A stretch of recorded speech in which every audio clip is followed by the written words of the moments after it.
தமிழக பாஜகவின் அடுத்த தலைவராக யார் நியமிக்கப்பட உள்ளார் என்பது குறித்த கேள்விக்கு பதிலளிக்கும் விதமாக மூத்த பத்திரிகையாளர் ஒருவர் பிரபல யூடியூப் சேனலுக்கு பேட்டியளித்துள்ளார்.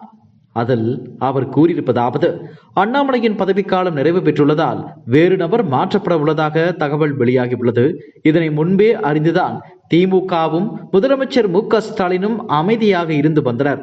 அகில இந்திய கட்சி நிர்வாகிகள் எப்போது வேண்டுமென்றாலும் மாற்றப்படலாம். இவர்கள் கட்சி தலைவரை விட அதிகமாக பில்டப் கொடுத்துக் கொண்டிருந்தாலும் 2 வருடத்தில் காணாமல் போய்விடுவார்கள். அதனால் அண்ணாமலை பேசிய பேச்செல்லாம் பெரியதாக எடுத்துக்கொள்ள மாட்டார்கள் என்று திமுக தொண்டர்கள் புரிந்து கொள்வார்கள். அடுத்த கட்டமாக அண்ணாமலையை மேலிடத்திற்கு கொண்டு சென்று விடுவார்கள். அண்ணாமலையை பதவியை விட்டு நீக்கக்கூடாது என்று அவரது ஆதரவாளர்கள் போஸ்டர்களை ஒட்டியுள்ளனர். பாஜகவில் தொண்டர்கள் என்னப்படி முடிவு செய்ய மாட்டார்கள். பாஜக தேசிய தலைமை எடுக்கும் முடிவுக்கு கட்டுப்பட்டுத்தான் ஆக வேண்டும். டெல்லியில் உள்துறை அமைச்சர் அமித்ஷாவை அண்ணாமலை சந்தித்து பேசியுள்ளார். அப்போது அமித்ஷா அவரை பதவியிலிருந்து விலகிக் கொள்ள கேட்டுக் கொண்டுள்ளார். அப்போது தமிழ்நாட்டில் கட்சியை வளர்க்க தான் மேற்கொண்ட நடவடிக்கைகள் குறித்து அண்ணாமலை எடுத்துக் கூறியுள்ளார். திமுகவை எதிர்த்து பல விஷயங்களை செய்திருக்கிறேன். இனி அவர்கள் நெருக்கடி கொடுத்து தன்னை காலி செய்ய பார்ப்பார்கள் என்று கூறியுள்ளார். அதே நேரத்தில் கட்சியில் உள்ளவர்கள் சரியான நபர்கள் கிடையாது. நயினார் நாகேந்திரன் திமுகவை விட மோசமானவர். அவர் தற்போதே 6 டாஸ்மாக் பார்களை வைத்துள்ளார். பாஜக மாநில தலைவர் பொறுப்பு அவருக்கு கொடுக்கப்பட்டால் 60 பார்கள் நடத்த தொடங்கி விடுவார். அதனால் நயினாருக்கு மாநில தலைவர் பொறுப்பு தரக்கூடாது என்று அண்ணாமலை தெரிவித்துள்ளார். மேலும் தமிழிசை ஓய்வு பெற்றுவிட்டார். வயதான அவரை போட்டால் கட்சியில் வேலைக்கு ஆகாது. வானதி சீனிவாசன் சொகுசான நபர். அவர் தமிழிசை போன்ற களத்தில் இறங்கி போராடவும் மாட்டார். பதவியையும் அவர் எதிர்பார்க்க மாட்டார்.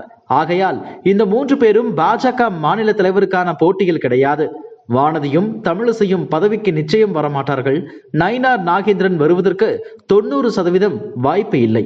தமிழக பாஜக தலைவராக RSS அமைப்பை சேர்ந்த ஒருவர்தான் வரப்போகிறார். சோஹோ நிறுவனர் ஸ்ரீதர் வேம்புவிடம் பாஜக தலைவர் பதவிக்கு பேச்சுவார்த்தை நடைபெறுகிறது. ஆனால் அவர் முதலமைச்சர் வேட்பாளராக நிற்க தயார்.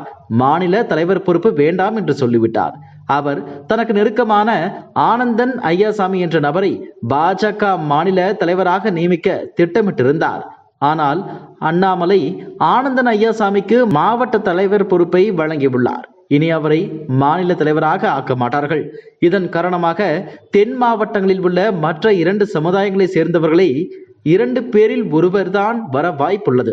அதுவும் RSS அமைப்பை சேர்ந்தவர் தான் வருவார். அதிமுகவில் இருந்து சசிகலா, தினகரன் போன்றோரை வெளியேற்றியது பாஜக தான் என்பதால் அந்த கட்சியின் மீது தென் மாவட்டங்களில் உள்ள முக்குளத்தோர் சமுதாயத்தினர் அதிருப்தியில் உள்ளனர். தமிழ்நாட்டில் எடப்பாடி பழனிசாமி தலைமையிலான அதிமுகவால் திமுகவை வீழ்த்த முடியாது என்பது பாஜகவுக்கு புரிந்துவிட்டது. இதனால் அந்த கட்சியில் இருந்து நீக்கப்பட்ட சசிகலா, OPS, DTV தினகரன் உள்ளிட்டோரை மீண்டும் கட்சியில் இணைக்க பாஜக முடிவு செய்துவிட்டது. அதனால் ஒன்றுபட்ட அதிமுகவை உருவாக்குவதற்கான முயற்சிகளில் பாஜக ஈடுபட்டு வருகிறது. தமிழ்நாட்டு நிலவரப்படி மாநில தலைவர் பொறுப்பை நயினார் நாகேந்திரனிடம் கொடுத்தால் அவர் சிறப்பாக செயல்படுவார் என்று ஒரு தரப்பு சொல்லி வருகிறது. ஆனால் அவரது மைனஸ் எல்லாவற்றையும் அண்ணாமலை டெல்லியிடம் சொல்லியுள்ளார். டெல்லியில் உள்ள RSS அல்லாதவர்கள் நயினாரை கொண்டு வந்து விட்டால் முக்குளத்தோர் சமுதாய வாக்குகளை பெறலாம் என எண்ணுகிறார்கள்.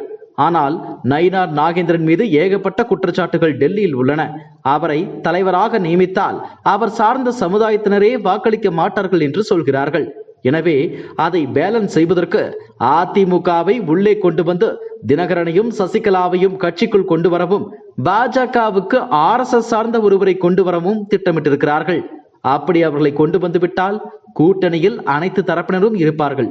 எனவே RSS அமைப்பை சேர்ந்த ஒரு நபரைத்தான் தமிழக பாஜக தலைவராக கொண்டு வர உள்ளனர். யாருமே எதிர்பார்க்காத ஒரு நபராக அவர் இருப்பார் என்று அந்த மூத்த பத்திரிகையாளர் கூறுகின்றார். என்ன நடக்கப் போகிறது என்பதை பொறுத்திருந்து பார்க்கலாம்.